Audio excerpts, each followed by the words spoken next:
أعوذ بالله من الشيطان الرجيم. بسم الله الرحمن الرحيم. الحمد لله رب العالمين، والصلاة والسلام على رسول الله محمد وآله وصحبه وخديمه وأمته أجمعين. bokki daara ji noo ngi nuyu bokki taalibi yépp di leen siyaar di leen ndokkeel bu baax ci weeru màgg wi dugg si di weeru Ramadan wi te ñaan yàlla ci ak mbaaxam mu kàttanal nu dimbalu nu ban man koo taxawe ci na mu gëne ak na mu ko bëgge te mu nangul ñu lépp. gannaaw loolu ñu ñëw ci jataay yéen daa amal ci koor gi muy xadis yi nga xam ne daanañ ko def di ko firi ci koor gi muy xadis yonente bi sallallahu alayhi wa sallam. koor ren gi nag mu mel ne yenn ci bokki taalibe yi sàkk woon ñu jël rek ñeent fukki xadis yi nga xam ne borom Tuuba moo ko dajale woon tudde ko nafaisu durar fi kalimaati xayril bashar. yooyu lañ bëgg a jël ren, jël xadis yi ci nekk nu bokk xam nag ne dajale ñeent fukki xadis lu gaa yu baax yi fonkoon la, lu yàgg ci lislaam la, ndax yonente bi sallallahu alayhi wa sallam daa am lum ci waxoon. daa waxoon ne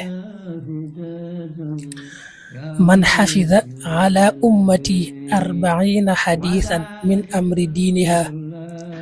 baasahu llahu yowma alqiyaama min zumrati alfuqaha wal ulama. ne ku sàmmal sama xeet wi ñeent fukki xadis ci seen mbiri diine, maanaam nga sàmm ko mooy nga génne ko toxal ko jëme ko ci xeet wi xam ko. suñ borom dana la bu lay dekkil bis penc mbooloom boroom xam-xam yi la lay dugal, nga dugg ca mbooloom boroom xam-xam yi. loolu mooy benn riwaaya, waaye xadis bi dafa am riwaaya yu bari. wa fi riwaaya am na benn riwaaya boo xam ne wax ba'athahu llahu faqihan aliman, suñ borom daf koy dekkil mu doon ku dégg fiq ku bari xam-xam. am beneen riwaaya bu Abu Darda nettali ne wa kuntu yawma alqiyamati shafihan wa shahidan. yonte bi ne bu ëllëgee bis penc day maa koy ràmmu te it maa koy seereel jëf ju màgg jooju mu jëf. riwaaya Ibnu Mas'ud da koo nettalee ne yonte bi da caa dolli ne bu ëllëgee dañ koy wax ne ko udduxul min abwaabil jannati shi'ta, bunti àjjana yi xoolal bunt bu la ci neex nga jaare fa dugg aljanna. Ibnu Umar moom daf koo nettalee ci riwaayam ne kutiba fi zumrati al-ulama wa xushira fi zumrati shuhada. yàlla daf koy bind mu bokk ci bu ëllëgee ci mbooloom borom xam-xam ya, da koy dekkil tamit pang ko mu bokk ca mbooloom shuhada ña dee ci xare. loolu mooy riwaayaati xadis boobu. loolu nag tax nag loolu ci yonent bi sallallahu alayhi wa sallam wax ci daraja ju kawe jooju tax boroom xam-xam lislaam yi ak gaa yu baax yi, kilifa yu mag yi mag fonkoon lool di taalif ñeent fukki xadis di ko génne mu jëm ci xeetu yonent bi sallallahu alayhi wa sallam. ku ñu wax Abdullahi ibnul Mubarak moom bokk na ci ñi ko njëkk a def. Muhammad ibnu Aslam at-Tuusi def na ko, Alxasan ibnu Sufyaan an-Nisaa'i def na ko, Abu Bakar al-Ajuri def na ko, Abu Bakar ibnu Ibrahim al-Asfahani def na ko, ad-Daaraqutni def na ko, Abu Nuaym al-Asfahani def na ko, al-Bayhaqi, al-Imaam an-Nawawi moom ñeent fukki xadisam daanaka moo gën a siiw ci suñu wet gi. Ibnu Daqiq al-Iid moom it def na ko, Ibnu Rajab al-Hanbali, Ibnu Hajar al-Asqalaani ak ñeneen ñu bare ci gaa ñu baax ñi, kilifa yu mag yi def nañ lii, taalif ñeent fukki xadis. sunu sëriñ nag di borom Tuuba bii mooy ñeent fukki xadisam moom yi mu dajale. kon bismillah nu dugg ci téere bi rek. sëñ bi daa tàmbalee bismillahi arrahmani irrahim wa sallallahu ala sayidina muhammadin wa alihi wa sahbihi wa sallam. teg ci alhamdulillahi alladi manna ala ummati almuxtaari bi wasalaatu wasalaamu alayhi bi alihi wa sahbihi tàmbale bismillahi rahmaani rahim teg ci julli ci yonente bi teg ci sant yàlla tegaat ci julli ci yonente bi sallallahu alayhi wa sallam teg ci amma baad fa haadihi nafaisu durar fi kalimaati xayril bashar jamaaha xaadimuhu fi safar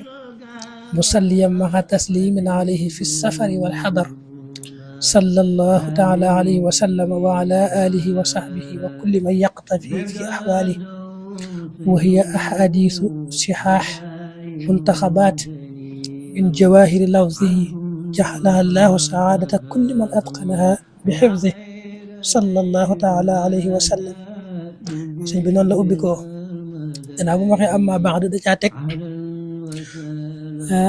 kii nga xam ne day liggéeyal yonente bi sallallahu alayhi wa sallam di ko liggéeyal fépp nag moo xam day tukki moo xam tukki wut fu mu nekk rek ma ngay liggéeyal yonente bi sallallahu alayhi wa sallam. moom dafa jël ci baati yonente bi yi nga xam ne dafa rafet ba mel ni ay wurus la jël muy ay xadiis yu wér yu mu tànn dajale leen ci téere bii tudde ko nag nafaisu durar mooy lu rafet baat yu rafet ba mel ni wurusu dur nafaisu durar fii kalimaati xayril bashar daa di ñaan nag ne suñ borom di yàlla na ko yàlla def moom téere bii di xadiis yii muy texe képp koo xam ne daf koo mokkal képp ku góorgóorlu ba mokkal xadiis yi mu dajale fii yàlla na ko yàlla def muy saw bus ak texem kon loolu la sëñ bi ñaan ci téere bi. kon nag alxadiisul awwal mooy xawluhu waxam ja sallallahu taala alayhi wa sallam ne maa min abdin amut benn jaam yasjud boobu day sujjóot fa yaquul tamit wax ne rabbi yow sama boroom igfir yàlla na nga jéggal lii ñel ma salaasa marraat ñetti yoon illaa xufira ndare bu yàlla dafay jéggal la ko ñel ko qabla an yarfaxa ci njëkk muy yëkkati rasahu boppam. xadis bu yéeme la te bëri yërmande te mat a xam dane ku baax ki sallallahu alayhi wa sallam daa waxoon ne ab jaam saa bu sujjootee daa di wax ne yàlla na nga ma jéggal mu wax ko ñetti yoon rabbi xfir lii balaa yëkkati boppam yàlla jéggal ko. loolu mooy xadis bi njëkk bi nu xam ne nag sujjootal yàlla rek moo bari ngëneel lool yonent bi wax ko ci barab yeneen yu baree bari am na fu mu waxaat ne ab jaam na xam ne saa yu sujjootee rek lay gën a jege yàlla kenn ku ne bu sujjootee lay gën a jege yàlla boroomam na farlu ca ñaan jamono yooyee. am na beneen xadis it bu mu waxaat ne ab jaam saa yu sujjootee iblis day yuuxu daal ni day tuskare ñeel na ma ibnu aadam mii day doomu aadama jii day yàlla daf koo digal sujjoot mu amee ci aljanna man mu digal ma sujjoot ma lànk mu fayee ma ci sawara ak yeneen i xadis yu bari yoo xam ne wane na ci ngëneelal sujjoot ngir yàlla. yaa xayra dayfin ataa bil bishri wal madadi